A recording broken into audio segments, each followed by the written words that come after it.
dan Pak Prabowo mempertimbangkan itu juga sebagai sebuah kemungkinan.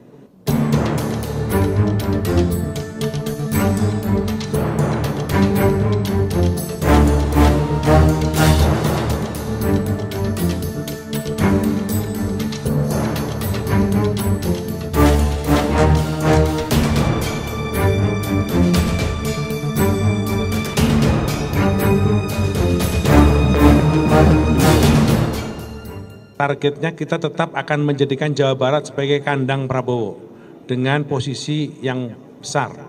Mudah-mudahan Pak Prabowo bisa menang lebih besar dari tahun 2019 yang lalu.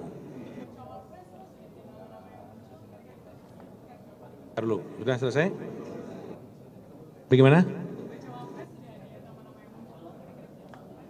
Wakil Presiden sekarang sedang dibicarakan di antara pimpinan partai koalisi untuk dibicarakan dan untuk dimatangkan. Nanti pada waktunya akan kita umumkan calon wakil presiden yang akan mendampingi Pak Prabowo.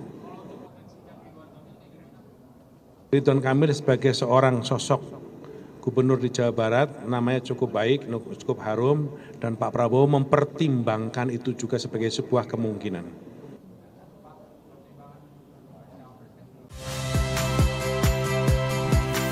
Saya Tifa Solesa. Saksikan program-program Kompas TV melalui siaran digital, pay TV, dan media streaming lainnya. Kompas TV, independen, terpercaya.